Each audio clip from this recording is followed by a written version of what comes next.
Back in the 1970s, I used to work on the mainland.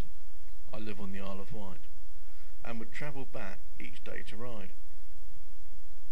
These were the days before the catamarans, when we had ferries on the route.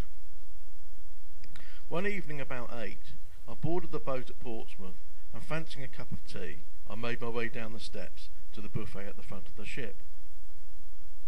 I went up to the counter, only to be informed by a surly assistant that refreshments were only available once the ship had left the harbour. Typical, I thought. I then sat down in order to wait for them to open.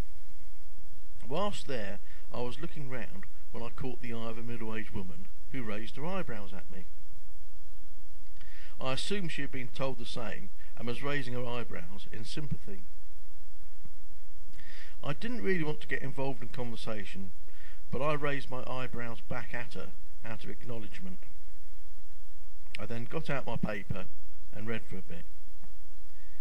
Hearing the boat's engines fire up, I looked up to see whether the counter was now open for business.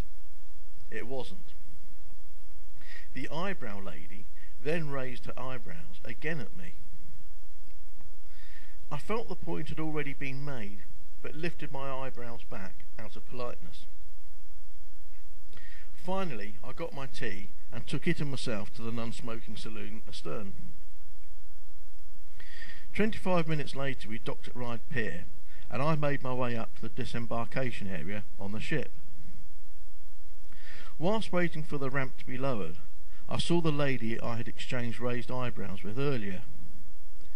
I then noticed that she suffered from a nervous twitch in which she involuntarily raised her eyebrows every few seconds.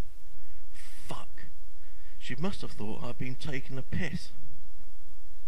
I lowered my gaze and kept my distance. Oh dear.